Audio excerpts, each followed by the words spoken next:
في كلامه المجيد فأعوذ بالله من الشيطان الرجيم بسم الله الرحمن الرحيم ولله الأسماء الحسنى فادعوه بها وذروا الذين يلحدون في أسمائه. حضرات محترم، اللہ تبارک و تعالی قرآن مجید میں ارشاد فرماتے ہیں کہ اللہ تعالیٰ کے لیے ہیں اچھے اچھے سب کے سب نام، اور اللہ کو انہی ناموں کے ساتھ پکارا کرو اور چھوڑ دو ان لوگوں کو کہ جنہوں نے اللہ تعالیٰ کے ناموں کے اندر الحاد کیا۔ جو اللہ تعالیٰ کا ایک نام ہے اصل، جس کو علم کہا جاتا ہے، اس میں علم، وہ اللہ ہے۔ اس کے علاوہ اللہ رب العزت کے بہت سے اور نام بھی ہیں، اور وہ جو نام ہیں وہ سارے کے سارے صفاتی نام ہیں اللہ تعالیٰ۔ اور اللہ تعالیٰ کی صفات کے حوالے سے سب سے پہلے یہ سمجھ لینا ضروری ہے کہ اللہ تعالیٰ کی صفات جو ہیں وہ دو قسم کی ہیں۔ ایک وہ صفات ہے کہ جو اللہ میں موجود ہے، اور ایک وہ صفات ہے کہ جو اللہ میں موجود نہیں ہے۔ جو اللہ میں موجود ہے وہ اثباتیہ صفات کہلاتی ہے کہ وہ اللہ کے اندر ہے، اور وہ جو اس میں ہے وہ کسی اور میں ایسی نہیں ہے۔ جیسے اللہ رب العزت البصیر دیکھنے والا ہے، اللہ نے ہمیں بھی دیکھنے کی قوت دی ہے، لیکن جو اللہ دیکھتا ہے وہ ہم نہیں دیکھ سکتے۔ ایک اللہ کا نام ہے السمیع، اللہ سننے والا ہے، جو اللہ سنتا ہے، اور جس طرح جس وقت جس طرح ہر وقت ہی اللہ سنتا ہے، ہر ایک کی سنتا ہے، ویسے ہم نہیں سن سکتے۔ اللہ رب العزت نے سننے کی صفت تو دی ہے، لیکن وہ درجہ کمال تو نہیں دی۔ اور ایک وہ صفات ہیں کہ جن کو نافیہ کہا جاتا ہے، یعنی وہ اللہ رب العزت میں نہیں ہے۔ اور وہ کون سی صفات ہیں جو اللہ میں نہیں ہے؟ انسان حیران ہوتا ہے، کوئی صفت اللہ میں بھی نہیں ہو سکتی۔ وہ صفت ہے انسان کے اندر، وہ ہے تھک جاتا ہے، اللہ تھکتا نہیں ہے۔ انسان بھول جاتا ہے، وما کان ربک نسیا، اللہ بھولتا نہیں ہے، بھولنے کی صفت اللہ میں نہیں ہے۔ انسان پریشان ہو جاتا ہے، اللہ پریشان نہیں ہوتا۔ تو جو یہ صفات ہیں ان کو نافیہ کہتے ہیں، کہ یعنی کچھ صفات تو ایسی ہیں جو اللہ میں ہیں، اور کچھ اللہ کے اندر صفات نہیں ہیں۔ مثلا اللہ سوتا نہیں ہے، لا تأخذہ سنۃ ولا نوم، نہ اس کو اونگ آتی ہے نہ نیند آتی ہے۔ ولا یؤودہ حفظہما، وہ اس زمین و آسمان کی حفاظت سے تھکتا بھی نہیں ہے۔ تو یہ اللہ تعالیٰ کی صفات کا سمجھنا اس لیے ضروری ہے کہ میں نے آپ کو پچھلے خطبہ میں عرض کیا تھا کہ یہ جو کچھ بھی شرک کی ابتدا ہوئی، شیطان نے اللہ تعالیٰ کی صفات کو انسانوں کے دماغوں کے اندر سے محو کر دیا، اور اس کی مخلوق میں وہ صفات ظاہر کرنی شروع کر دی۔ اس وجہ سے شرک کا آغاز ہوا تھا۔ جیسے ابتدا میں نے بتایا تھا کہ اللہ رب العزت کے 5 نیک آدمی تھے، ود، سوا، یغوث، یعوق اور نصر، اور انہوں نے کیا کیا؟ جب یہ فوت ہوئے تو ان کے اس زمانے کے ہم اثر افراد نے کیا کیا؟ ان کی مورتیاں بنا کے رکھ لی کہ ہمیں یاد آئے گا یہ اللہ کی ایسے عبادت کرتے تھے۔ عبداللہ بن عباس رضی اللہ عنہ فرماتے ہیں جب اس کے بعد نسلیں گزر گئیں، اگلی نسلیں آئیں، وہ بات کو بھول گئیں، سبب بھول گئیں کہ ہم نے یہ کیا کیوں تھا، اور اگلا سبب ان کو یہ یاد رہ گیا کہ اللہ رب العزت ان کی تو سنتا، ہماری کوئی نہیں سنتا۔ اس کا مطلب انہوں نے اللہ کی سننے کی صفت میں الحاد کر لیا۔ یہی اللہ تعالیٰ ارشاد فرماتا ہے وَذَرُوا الَّذِينَ يُلْحِدُونَ فِي أَسْمَائِهِ، اور چھوڑ دو ان لوگوں کو جو اللہ تعالیٰ کی صفات کے اندر الحاد کرتے ہیں، اور شرک کی ابتدا بھی اللہ کی صفات کے نہ جاننے سے بھی تھی۔ نبی مکرم صلی اللہ علیہ وآلہ وسلم نے صحیح بخاری کے اندر حدیث ہے، ارشاد فرمایا کہ اللہ رب العزت کے 99 نام ہیں، جو شخص ان کو یاد کرتا ہے پھر ان کے اوپر عمل کرتا ہے، عمل کیا ہے؟ اس کے مطابق اپنا عقیدہ بناتا ہے اور اس عقیدے کے مطابق اس کے اوپر عمل کرتا ہے، فرمایا یہ شخص جنت کے جس دروازے سے چاہے گا داخل ہو جائے گا۔ اتنی فضیلت ہے کہ ان ناموں کو سمجھا جائے، کیونکہ اگر ان ناموں کو نہیں سمجھا تو پھر کیا ہوگا؟ وہ شرک کی ابتدا ہو سکتی ہے۔ اور اللہ تعالیٰ کی صفات میں سے کچھ صفات کا تذکرہ آج ہم کریں گے۔ ان میں سے ایک صفت ہے سننا۔ اللہ تعالیٰ فرماتے ہیں انہ هو السمیع، بے شک وہ سننے والا ہے۔ وہ کیسا سننے والا ہے؟ ہم سننے والے اور اللہ کے سننے میں کیا فرق ہے؟ ہم سنتے ہیں جب کوئی آواز آتی ہے تو ہم اس کو سنتے ہیں، جب کوئی آواز نہیں آتی تو پھر ہم اس کو سن نہیں سکتے۔ جیسے دل میں کسی شخص نے کسی کے متعلق کوئی بات کہہ دی تو ہم تو نہیں سن سکیں گے، لیکن وہ ایسا سمیع ہے کہ دلوں کی ساری باتیں جو انسان منہ میں بڑبڑاتا ہے وہ ساری سن لیتا ہے۔ رسول اللہ صلی اللہ علیہ وآلہ وسلم بیٹھے ہوئے ہیں، ایک خاتون آتی ہے بڑھیا خولہ رضی اللہ عنہا، آگے کہتی ہیں کہ میرے خاوند نے مجھے میرے ساتھ زہار کر لیا ہے، اس نے کہا انت علیہ کظہر امی، کہ تو مجھ پر میری ماں کی طرح ہے۔ تو پہلے اسلام سے پہلے اس جملے کو طلاق کا متبادل سمجھا جاتا تھا، تو جب انہوں نے آگے کہا کہ اس طرح میرے خاوند نے کہہ دیا، اور وہ میں تو بوڑھی ہوئی ہوں، وہ اس سے بھی بوڑھا ہے میرے سے بھی، ایک ہوتا ہے انسان کی عمر، ایک ہوتا ہے اس کے اوپر بیماریوں کا حملہ، وہ ویسے ہی صاحب فراش ہو جاتا ہے، وہ کوئی کام بھی نہیں کر سکتے، اس قدر بوڑھے ہیں۔ اور اپنے گھر کے اخراجات کے لیے خولہ رضی اللہ عنہا خود کام کیا کرتی تھی، خوشبو فروخت کیا کرتی تھی۔ کہنے لگی اللہ کے نبی صلی اللہ علیہ وسلم یہ کہہ بیٹھا ہے تو اب میرے لیے کوئی راستہ۔ نبی مکرم صلی اللہ علیہ وسلم نے اس کا کوئی جواب نہیں دیا کہ اللہ رب العزت کا اس کے بارے میں حکم نازل نہیں ہوا۔ اور ہم لوگ کیا کرتے ہیں، یہاں سے ذیلی مسئلہ سمجھ لیں، ذرا کسی نے کوئی بات پوچھی ساتھ ہی مسئلہ خود بتانے کے درپے ہو گئے، میں مسئلہ بتا دوں جناب، میرے سے نہیں کوئی پوچھتا تو کم از کم میں بتا کے ہٹوں وہ مسئلہ۔ نبی مکرم صلی اللہ علیہ وسلم نے ایسے مسئلے بتانے والوں کے متعلق کیا ارشاد فرمایا تھا؟ فرمایا کہ یہ لوگ اضلوا واضلوا، خود بھی گمراہ ہوتے ہیں دوسروں کو بھی گمراہ کرتے ہیں، اور اس کے اندر غلطی ہماری ہے، ہم ہر کس و ناقص سے پوچھنے بیٹھ جاتے ہیں مسئلہ، اور ساتھ ہی ساتھ صرف مسئلہ پوچھتے ہیں بلکہ ڈسکشن شروع کر دیتے ہیں، اس سے پوچھ اس سے پوچھ، اپنی رائے دے اس سے پوچھ۔ یہ دین ہے مذاق بنایا ہوا۔ رسول اللہ صلی اللہ علیہ وسلم خاموش ہے کہ اللہ کی وحی نازل نہیں ہوئی، میں نے کچھ نہیں بتانا ہو۔ تو اللہ کے نبی صلی اللہ علیہ وآلہ وسلم کے اوپر جب وحی نازل ہوئی نا، تو وحی نازل ہوئی تو پھر اس وقت اللہ کے نبی صلی اللہ علیہ وسلم نے ان کو مسئلہ بتایا۔ اب ہوا یہ کہ خولہ رضی اللہ تعالیٰ عنہ وہ سائیڈ پر بیٹھ گئی ہے، اور آپ نے چشم تصور سے صرف وہ منظر دیکھنا ہے، پھر اللہ کی صفت سمیع آپ کو سمجھ لگے گی کہ وہ سائیڈ پہ بیٹھی ہوئی ہیں اور کچھ نہ کچھ بڑبڑا رہی ہیں، کوئی بات کر رہی ہیں، قریب رسول اللہ صلی اللہ علیہ وسلم موجود ہے، ان کو بھی کوئی نہیں پتا، ساتھ وہ موجود ہے ان کو بھی کسی کو کچھ نہیں پتا، اور وہ بڑبڑا رہی ہیں، بات کر رہی ہیں۔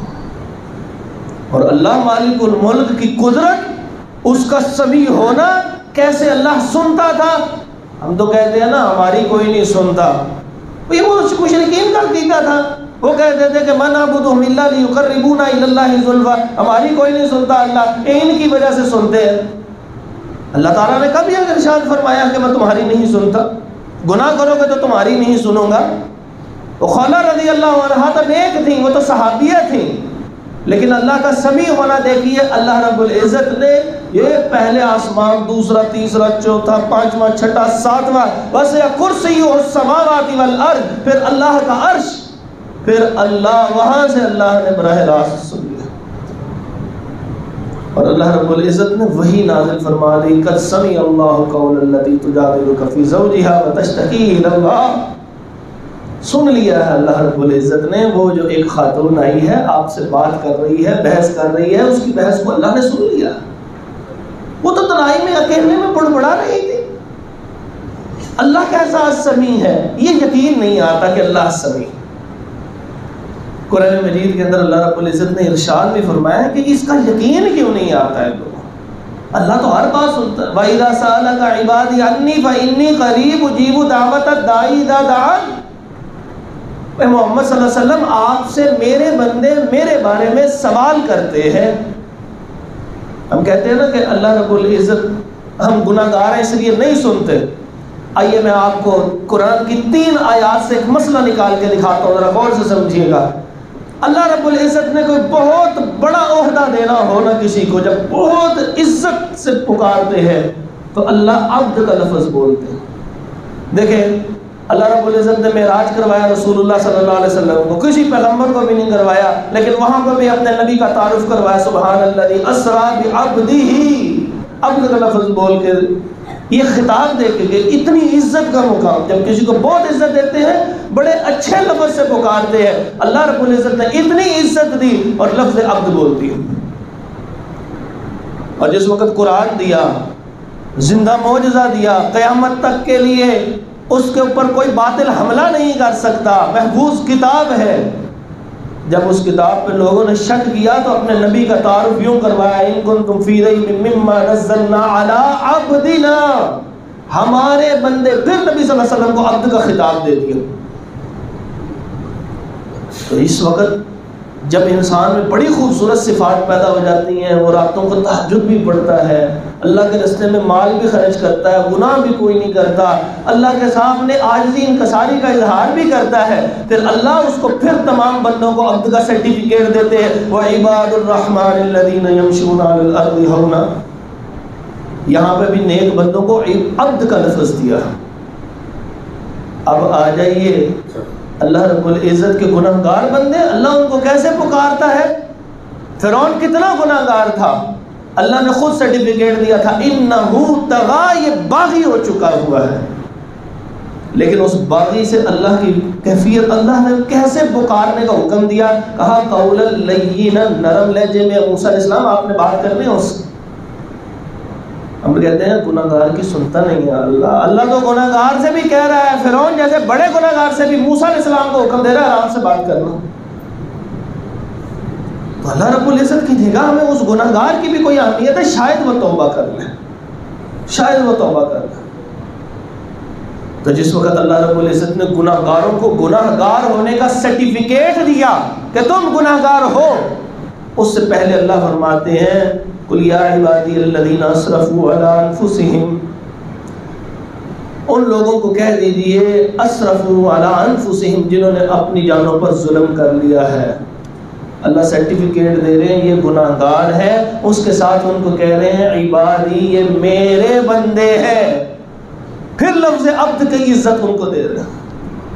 یہ عبد اتنی عظیم لفظ ہے کہ اللہ گناہ گاروں کے لیے بھی اس لیے بول رہا ہے شاید کہ یہ اللہ رب العزت کی طرف رجوع کرے. لیکن گناہ گار جس وقت یہ تصور کر لیتا ہے میرا اللہ میری سنتا کوئی نہیں ہے, میرا اللہ میری کوئی نہیں سنتا, تو پھر جس وقت یہ تصور کر لیتا ہے تو شرک کا آغاز یہاں سے ہوتا ہے. یہی مشرکین مکہ کہتے ہیں ما نعبدہم الا لیقربونا الی اللہ زلفی, یہ بس اللہ کے قریب کرتے ہیں, یہ اللہ نہیں ہے. انہوں نے یہ نہیں کہا کہ یہ رب ہے لات منات عزا ہبل. انہوں نے کب کہا تھا, کس جگہ پہ لکھا ہے؟ انہوں نے کہا تھا یہ ہمارے پکے پکے خدا ہیں. انہوں نے کہا یہ ہمیں اللہ کے قریب کرنے والے ہیں, جبکہ اللہ فرماتے ہیں اقرب الیہ من حبل الورید, یہ تمہیں اللہ کے کیا قریب کریں گے, اللہ تو تمہاری رگے جان سے زیادہ قریب ہے. لیکن صرف محسوس کر کے دیکھو میرا اللہ میرے قریب ہے. یہ تصور تو کرو, آنکھ بند کر کے سوچو تو صحیح, یا اللہ جو لفظ میں نے بولنا ہے تو نے سن لینا. اجیب دعوت الداعی اذا دعان, گناہ گار ہو نیکوکار ہو, شاہ ہو گدا ہو, امیر ہو غریب ہو, مرد ہو عورت ہو, بچہ ہو بوڑھا ہو جوان ہو, کوئی بندہ ہو کسی لمحے دن رات کے کسی لمحے میں مجھے پکارے, اجیبو, میں اللہ اس کو جواب دیتا ہوں.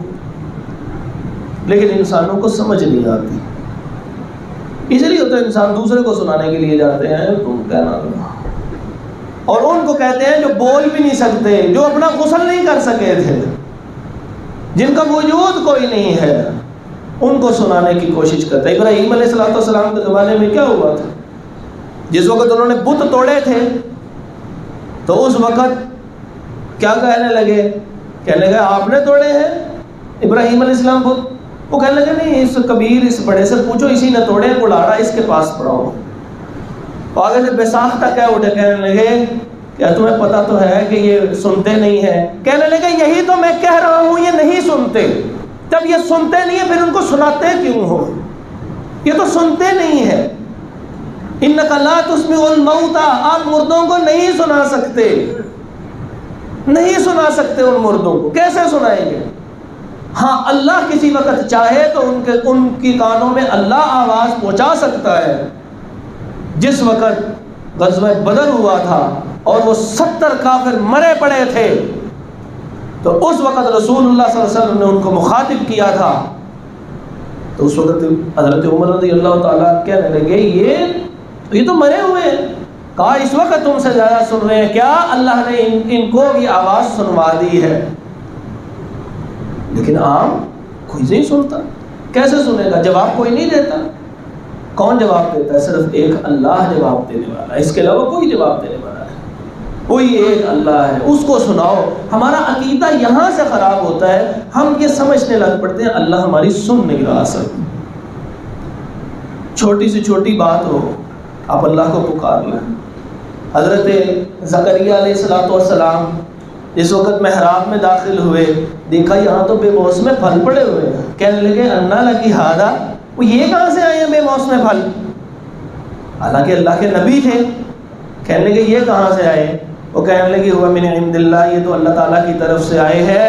اللہ تعالیٰ فرماتے ہیں یہی وہ لمحہ تھا کہ جس وقت زکریا علیہ السلام جو ہے وہ تنہائی میں چلے گئے، اور تنہائی میں جا کے نداءً خفیًا، اکیلے ہیں، سن بھی کوئی نہیں رہا، لیکن آواز کو اور پست کر کے کہنے لگے یا اللہ تو ہی اولاد دینے والا ہے، مجھے بھی اولاد دے دو.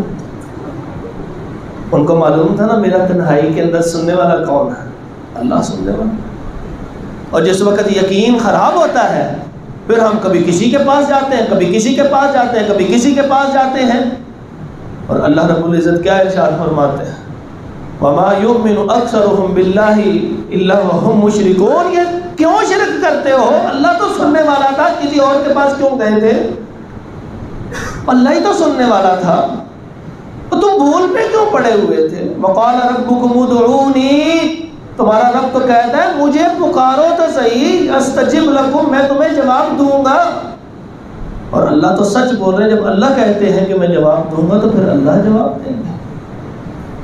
گاہک کوئی نہیں آیا، بندہ شدید پریشان ہے، کیا کروں گا، بھگتان کیسے کروں گا، لینے والے آنے والے ہیں، کیا کروں؟ پریشان کیوں ہوتا ہے؟ اپنے رب سے کیوں نہیں تعلق جوڑتا؟ کیوں نہیں وضو کرتا اور 2 رکعت پڑھ کے اپنے اللہ سے بات کرتا؟ نبی صلی اللہ علیہ وسلم نے کیا فرمایا تھا؟ ان احدکم اذا صلی یناجی ربہ، جب تم میں سے کوئی نماز پڑھتا ہے وہ اپنے اللہ سے چپ کے باتیں کرتا ہے. اور جب کسی سے بات کرتے ہیں تو وہ جو محبت کرتا ہے وہ آگے سے جواب بھی دیتا ہے. اسی لیے تو بندہ جب چپکے سے یہ کہتا ہے الحمدللہ رب العالمین، اللہ تعالیٰ فرماتے ہیں حمیدنی عبدی، میرے بندے نے میری تعریف کی ہے، میرے بندے نے میری بزرگی بیان کی ہے. تو جس وقت ہمارے دل کے اندر یہ عقیدہ پورا نہیں آتا اس وقت شرک داخل ہونا شروع ہوتا. اور یہ اللہ رب العزت کی صفات کے ساتھ شرک اللہ نے اسی سے روکا، وَذَرُوا الَّذِينَ يُلْحِدُونَ فِي أَسْمَائِهِ. پھر ہم مثالیں بیان کرتے ہیں، کہتے ہیں کسی بڑے افسر تک پہنچنا ہو تو کسی نہ کسی کی ضرورت ہوتی ہے. تو اب اللہ تعالیٰ تک پہنچنا ہے تو کسی نہ کسی کی ضرورت ہے. اللہ تعالیٰ کو یہ معلوم تھا، یہ لوگوں نے مثالیں بیان کی ہیں، سبحان اللہ، قربان جائیے اللہ کا کیسا علم کامل ہے. اللہ نے فرمایا فَلَا تَضْرِبُوا لِلَّهِ الْأَمْثَالَ، اور اللہ کے لیے مثالیں بیان نہ کیا کرو، لَيْسَ كَمِثْلِهِ شَيْءٌ، اس جیسا کوئی بھی نہیں ہے. وہ ہم انسانوں پہ قیاس کرتے ہو، خالق کو مخلوق پہ قیاس کرتے ہو، یہ سوچتے ہو کہ جیسا مخلوق ہے ویسا خالق ہے. اور مخلوق کے سامنے تو 20 بندے بولنے گیا، 2 بندے بولنے لگ پڑے، بندہ کہتا ہے ایک ایک کر کے بات کرو. اور یہاں پہ پوری دنیا کے اندر ہر وقت اللہ رب العزت کو پکارنے والے پکار رہے ہیں دل کے اندر. کتنے آپ میں سے بھی اس وقت ایسے ہوں گے جو اللہ سے کچھ نہ کچھ ساتھ ساتھ باتیں کر رہے ہوں گے، وہ میرا مالک اللہ کی قسم، اس رب کائنات کی قسم، وہ سن رہا ہوگا. وہ تو سن رہا ہے، یہ عقیدہ نہیں ہے تو پھر انسان مسلمان نہیں ہے. عقیدہ تو یہ تھا میرا اللہ اتنا طاقتور ہے، وہ ہر وقت ہر ایک کی سن رہا ہے، آواز کے بغیر بھی سن رہا ہے، آواز کے بغیر بھی سن رہا ہے۔ انہ علیم بذات الصدور، دلوں کے بینوں کو بھی جاننے والا ہے۔ بس بھول گئے ہم، اللہ کو بھول گئے۔ اللہ نے ایسے نہیں ارشاد فرمایا وما قدر اللہ حق قدرہ، لوگوں تم نے اللہ کی قدر ہی کوئی نہیں کی، احساس ہی نہیں اللہ کون ہے، اس کا تعارف بھی کوئی نہیں ہو سکا تم۔ اللہ کی ایک صفت ہے البصیر، اللہ دیکھنے والا ہے۔ اللہ کیسے دیکھنے والا ہے؟ ہر وقت ہر ایک کو ہر لمحہ دیکھ رہا ہے۔ اب یہ تصور ذہن میں آئے گا تو پھر انسان سارے گناہ میں چھوڑ دے گا۔ نبی مکرم صلی اللہ علیہ وآلہ وسلم نے ارشاد فرمایا اللہم لا تجعلنا منہم، فرمایا لوگوں کے سامنے کوئی بندہ بہت نیک ہو اور اس کے اعمال بڑے تہامہ پہاڑ کے برابر ہوں، لیکن قیامت کے دن وہ آئے گا اور اس کے وہ پہاڑوں برابر نیکیاں ساری کی ساری ہوا منصورہ، ساری اڑ جائیں گی۔ پوچھا اللہ کے نبی صلی اللہ علیہ وسلم وہ اتنی نیکیاں کر کے آیا کیوں ختم ہو جائیں گی؟ وہ تھوڑا سا مول بھی نہیں پڑا، وہ ساری کرنسی ضائع ہو گئی، اس دن کی کرنسی تو نیکیاں تھی، ساری ریجیکٹ ہو گئی۔ نبی پاک صلی اللہ علیہ وسلم نے کیا فرمایا تھا؟ آپ صلی اللہ علیہ وسلم نے ارشاد فرمایا لوگوں کے سامنے نیکیاں کرتا، جب تنہائی میں جاتا تو اللہ کی حدود کو توڑ دیتا۔ اللہ اکبر کبیرہ۔ یستخفون من الناس ولا یستخفون من اللہ وهو معهم اذ یبیتون ما لا یرضی من القول۔ لوگوں سے جو ڈرتا ہے اس اللہ سے نہیں ڈرتا، وہ تو اللہ تو سب کے ساتھ تھا، وہ تو سب کچھ دیکھنے والا تھا، وہ تو عرش سے انسان کو دیکھ رہا ہے۔ انسان کی اوقات کیا ہے یہ میں آپ کے سامنے ذکر کر چکا ہوں۔ انسان کی اوقات تو اتنی بھی نہیں ہے کہ ایک ذرہ ہو، اس دنیا کے مقابلے میں انسان کی اوقات ایک ذرہ برابر بھی نہیں ہے۔ اس دنیا کی اوقات سورج کے سامنے ذرہ برابر بھی نہیں ہے۔ اس سورج کی اوقات اس پورے کے پورے سولر سسٹم کو لے کے جاؤ، کہکشاں کے سامنے ایک ذرہ برابر بھی نہیں ہے۔ تمام کی کہکشائیں جس کو گلیکسی کہا جاتا ہے، اس کی اوقات اس کلسٹر کے سامنے ذرہ برابر بھی نہیں ہے۔ اور اللہ فرماتے ہیں وَلَقَدْ زَيَّنَّا السَّمَاءَ الدُّنْيَا بِمَصَابِيحَ، یہ تو پہلے آسمان کی ساری چیزیں اللہ نے بنائی ہیں، اس کے اوپر آسمان در آسمان در آسمان، پھر اللہ کی کرسی ہے، پھر اللہ کا عرش ہے، پھر اللہ ہے، اس سے تو ڈرے کوئی نہیں۔ یستخفون من الناس، لوگوں سے ڈرتے پھرتے ہو، موبائل نکالا ہوا ہے، کوئی سامنے آ نہ جائے سائڈ پہ جلدی سے اس کی سکرین چینج کرنے لگتے ہو۔ اللہ تو دیکھ رہا تھا، اللہ تو دیکھ رہا تھا۔ بندے نے آ کے مسئلہ پوچھا پچھلے ہفتے، میں ہل کے رہ گیا۔ اس نے کہا، کہنے لگا مجھے یہ بتائیے کہ میرے موبائل کے اندر جو ہے وہ قرآن ہوتا ہے، تو میں واش روم میں چلا جاتا ہوں تو کیا بنے گا اس کا، مجھے کوئی گناہ تو نہیں ہوگا؟ میں نے کہا اس کے پیچھے جو قرآن ہوتا ہے وہ اس وقت واضح ہوتا ہے، کریٹ ہوتا ہے، یہ پیچھے بائنری فارم ہوتا ہے، 0 1 کی شکل میں ہوتا ہے سب کچھ۔ جس وقت تم ٹچ کرتے ہو تو وہ بن کے سامنے آتا، اس سے پہلے وہ نہیں ہوتا، تو اس کو بند کر کے چلے جاؤ، یہ نہیں ہوگا۔ دوسرے نے ساتھ بیٹھے جو مسئلہ پوچھا، جو بتانے کا مقصد ہے، وہ کہنے لگا جی قرآن بھی اسی میں ہوتا ہے، گانے بھی اسی میں ہوتے ہیں، تو اب کیا کریں؟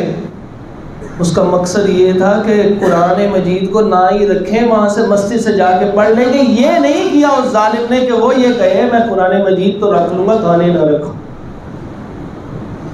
نبی مکرم صلی اللہ علیہ وسلم نے کیا ارشاد فرمایا تھا؟ ایک مرتبہ نبی پاک صلی اللہ علیہ وآلہ وسلم جو ہیں وہ ایک جگہ کے اوپر بیٹھے ہوئے اور ایک ایسے جیسے مسواک جیسی چھڑی لے کے نا تو ایسے لمبی لائن کھینچی، سائیڈوں پہ لائنیں لگا دی، فرمایا یہ ہے وہ صراط مستقیم اور سائیڈ پہ شیطان کے رستے ہیں۔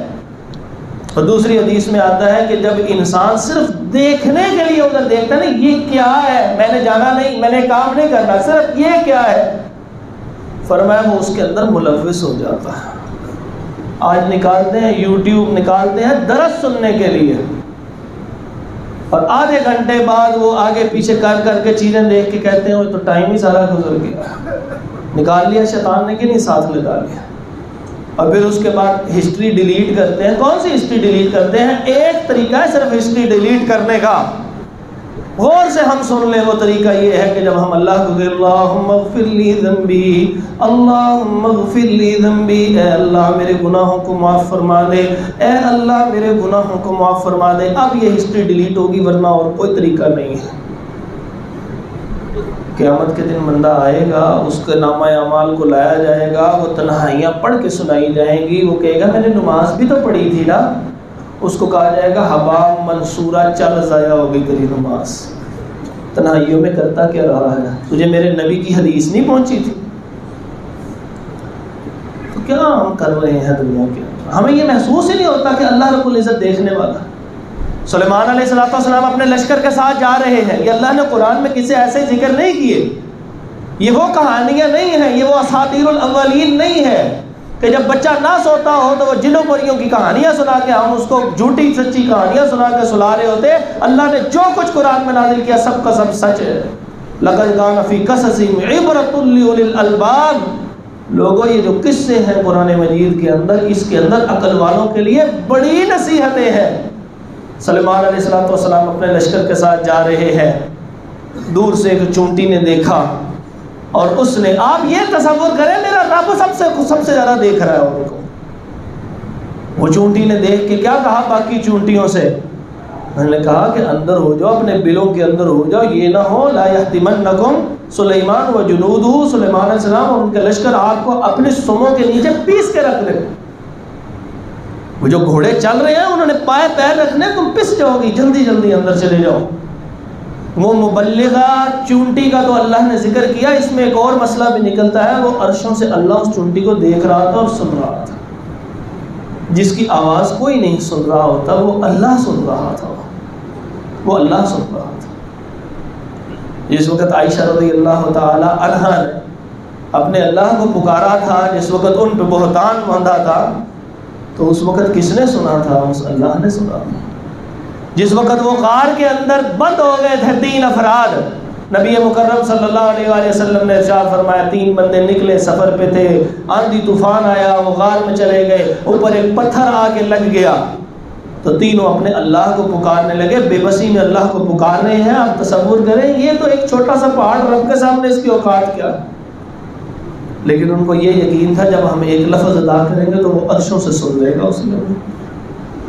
جب ہمارا یہ یقین ہوگا تو پھر ہم موحد ہوں گے. اگر ہمارا یہ یقین نہیں ہوا پھر ہماری توحید میں نقص ہے. اور یاد رکھیے جس کی توحید میں نقص ہوا وہ قیامت کے دن کامیاب نہیں ہو سکے. لوگوں کو کہنے سے کچھ نہیں ہوگا، اپنے اللہ کو کہنے سے سب کچھ ہوگا. وہ اقبال نے کیا کہا تھا؟ ایک سجدہ جسے تو گراں سمجھتا ہے، 1000 سجدوں سے دیتا ہے آدمی کو نجات. لوگوں کے در پہ جھکتا رہتا ہے، کبھی اولاد مانگتا ہے، کبھی رزق مانگتا ہے، کبھی صحت مانگتا ہے، کبھی کامیابی مانگتا ہے.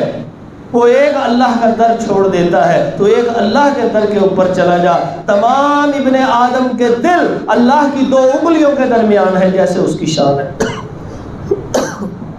جیسے چاہے وہ جس کو چاہے پھیر دے. اس دلوں کے پھیرنے والے کو پکار کے کہیں یا اللہ میں پھنس گیا ہوں، یا اللہ میں پریشان ہوں، یا اللہ میرے پاس پیسے نہیں ہیں، یا اللہ بےزتی کرنے والے لوگ آ رہے ہیں، یا اللہ میری غلطی ہے، اللہ تو سننے والا ہے، پکارو تو صحیح. یا اللہ مجھے رات کو خرچہ چاہیے، یا اللہ تو ہی دینے والا ہے، میں کسی کے پاس نہیں جا رہا، تو دینے والا ہے، یا اللہ تو مجھے عطا فرما. یا اللہ باپ گھر کے اندر اللہ پریشان ہے، ماں پریشان ہے، یا اللہ مجھے تکلیف ہو رہی ہے. جس کو کہنا ہے اس کو تو کہو.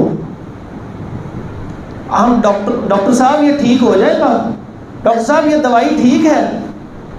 مریض کے لیے بہت زیادہ ڈاکٹر کے پاس بار بار تفحص، تجسس، سوالات کی بھرمار کہ یہ ٹھیک ہو جائے گا. اس اللہ سے تو کہیے اگر زندگی لکھی ہوگی تو بیماری سے اللہ ہی بچا لے گا. لیکن اگر اللہ نے موت لکھی ہو تو موت کوئی بیماری تو نہیں ہے، وہ تو اللہ کا حکم ہے. وہ جب آ جائے گا تو حکم کی اطاعت کی جاتی ہے، بیماری کا علاج ہوتا ہے. ایسے پہلے کے بعد میں بھی ہم نے بھی چلے جانا ہے، ہمارے بعد والوں نے بھی چلے جانا ہے، یہ دنیا بھی ختم ہو جانی ہے. پکاریں اس ایک اللہ کہ وہ ہمیں دیکھ بھی رہا ہے. ہم اللہ کے علم کو بھی یقین بھی نہیں کرتا. ہمیں یہ یقین ہو جائے کہ میرا اللہ ہر چیز کو جاننے والا ہے تو ہم سارے گناہوں کو چھوڑ سکتے ہیں۔ اللہ رب العزت کتنا جاننے والا ہے، اللہ اکبر۔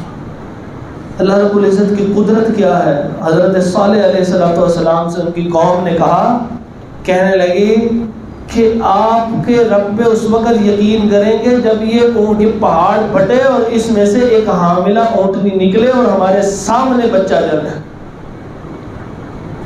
انہوں نے دعا کی اپنے اللہ سے، اللہ نے پوری کر دی، پہاڑ پھٹتا ہے، اندر سے اونٹنی برآمد ہو جاتی ہے۔ قدرت دیکھیے میرے اللہ۔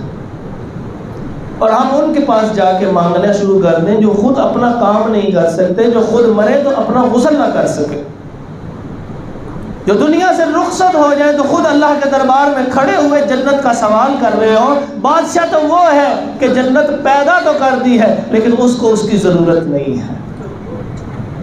بادشاہ تو اس کو کہتے ہیں، بے نیازی تو اس کو کہتے ہیں۔ ہم کو چیز بناتے ہیں نا، ہم بناتے ہیں، ہم اس میں رہنا چاہتے ہیں۔ میرے مالک نے اتنی خوبصورت جنت بنا دی ہے، کس کے لیے بنائی ہے؟ اپنے لیے تو نہیں بنائی نا۔ اس کو بے نیاز کہتے ہیں۔ قل هو اللہ احد اللہ الصمد، یہ ہے اللہ بے نیاز، سب کچھ بنا دیا لیکن اس سے مانگ کے تو دیکھو۔ فرمایا اول تا آخر انسان ایک کھلے میدان میں اکٹھے ہو جائیں، اس اللہ سے مانگنا شروع کرنا ہے۔ اللہ سب کو سب کی خواہشات کے مطابق نہیں، اس سے مثل اتنا ہی اور بھی دے دے۔ تو اللہ کے خزانوں میں اتنی کمی نہیں ہوتی کہ جو ایک سوئی کو سمندر میں ڈبو کے باہر نکالے تو اس کے نکے میں کوئی پانی رہ جائے، اتنی کمی بھی رب کے خزانے میں نہیں ہوتی۔ پکارنے کی کمی ہے۔ جب یقین ہو جائے گا کہ میرا اللہ میری سن رہا ہے، وہ مجھے دیکھ رہا ہے، وہ کام کر سکتا ہے، انما امرہ اذا اراد شیئا ان یقول له کن فیکون، وہ محتاج نہیں ہے۔ اس کی شان یہ ہے کہ جب وہ کسی کام کا ارادہ کرتا ہے تو وہ ارد گرد نہیں دیکھتا، وہ وسائل کو تلاش نہیں کرتا، وہ کہتا ہے کن ہو جا فیکون، اسی لمحے ہو جاتی ہے، کسی کی مجال نہیں ہے۔ کہا نہیں تھا یا نار کونی بردم و سلام علی ابراہیم، تے آگ ٹھنڈی ہو جا، ابراہیم علیہ السلام کو جلانا نہیں ہے۔ اب مجال تھی اس وقت جلی ہوئی آگ کو؟ اور تاریخ کے اندر مفسرین نے وہ تاریخی حوالہ جات کو لکھا ہے کہ وہ اتنی شدید آگ تھی کہ اس کے سیک سے اوپر گزرنے والے پرندے بھی بھون جاتے تھے۔ کیا فرمایا یا نار کونی بردم و سلام علی ابراہیم، کن، اس کلمہ کن کے محتاج ہے سب، بس جیسے ہی کن آیا اسی لمحے وہ معاملہ ہو جائے گا، لیکن ہمیں یقین نہیں آیا، اسی لیے اللہ نے فرمایا ما قدر اللہ حق قدرہ، تمہیں یقین ہی نہیں۔ حضرت موسیٰ علیہ السلام ایک جگہ رہ گئے، وہ نکلے ہیں وہاں سے اور مدین کے علاقے میں، اور وہاں پر بیٹھے ہوئے ہیں، اور وہ عورتوں کے لیے پانی بھی بھر کے دے دیا اور وہ چلی گئی، اور رات ہو رہی ہے، نیا علاقہ ہے۔ کہنے لگے یا اللہ جو تو میرے پہ خیر نازل فرما، فقیر میں تو اس کا محتاج ہوں۔ ان کو یقین کس پہ تھا؟ اللہ۔ نکالیے قرآن مجید اور انبیاء علیہ السلام کی دعائیں دیکھیے، ربنا ربنا اللہم ربنا ربنا ربنا، وہ سارے رب کو پکارتے پھرے۔ وہ جو ہمارے لیے رول ماڈل تھے وہ اللہ کو پکارے، ہم غیر اللہ کو پکارنا شروع کر دیں۔ یہ شرک نہیں ہے تو پھر شرک کس بلا کا نام ہے؟ یہ شرک نہیں ہے تو پھر شرک کس بلا کا نام ہے؟ اللہ کہتا ہے مجھے پکارو، ہم کہیں نہیں اللہ سنتا نہیں ہے، یہ اللہ پہ بہتان نہیں ہے تو اور کیا ہے؟ یہ تو اس کا حوصلہ ہے کہ برداشت کر رہا ہے میرا اللہ، کتنا حوصلہ ہے اس کا۔ 7 ارب کی آبادی میں سے 5 ارب کی آبادی تو وہ ہے جو کہتی ہے اللہ مکمل، اللہ نہیں ہے، اور اگر ہے تو اس کے کتنے سارے شریک ہیں، اور جو 2 ارب کی آبادی مسلمانوں کی ہے وہ بھی اللہ کو خالص نہیں پکار رہی۔ اللہ نے پانی کے دروازے بھی بند نہیں کیے، ہوائیں بھی بند نہیں کی، اللہ رب العزت نے ان کے اوپر اپنی نعمتیں بھی بند نہیں کی کہ لے لو دنیا کا مزہ جتنا ہے، متاع الدنیا قلیل، یہ دنیا کی زندگی تھوڑی سی ہے، لے لو پھر جو کچھ لینا، آنا تو میرے پاس ہی ہے۔ اگر یاد رکھنا انہ من یشرک باللہ فقد حرم اللہ علیہ الجنہ، جس نے اللہ کے ساتھ شرک کیا اللہ نے اس پہ جنت کو حرام کر دیا. ان اللہ لا یغفر ان یشرک بہ ویغفر ما دون ذلک لمن یشاء. اللہ کسی اور گناہ کو تو معاف کر دے گا، بغیر توبہ کے مر گئے شرک کی حالت میں اللہ اسے معاف نہیں کرے گا. جہنم کی اتھا گہرائیوں میں جمتا رہے گا، ختم ہی نہیں ہوگا وہ اس کا. تو اس اللہ کو پکارے جس کا حوصلہ اتنا ہے، جو سنتا ہے، جو ہمیں دیکھ رہا ہے، جو ہر چیز کو جانتا ہے. وما کان ربک نسیا، بھولتا بھی کوئی نہیں ہے. جب ہم اس کو پکاریں گے یہی ہماری توحید ہو جائے گی. اللہ رب العزت ہمیں توحید پہ زندہ رکھے اور اللہ شرک کی ایک لمحے کی غلاظت اور نجاست سے بھی ہمیں محفوظ فرما دے. کیونکہ اللہ نے فرمایا انما المشرکون نجس، جتنا مرضی دھو کے غسل کر کے اپنے آپ کو خوشبوؤں میں لپیٹ کے آ جائیں گے. فرمایا انما المشرکون نجس، اللہ کے نزدیک جو ہے یہ سارے پلیت ہوں گے. اللہ ہمیں اس پلیتی سے محفوظ فرما دے. اقول قولی ھذا استغفر اللہ لی ولکم ولجميع المسلمین.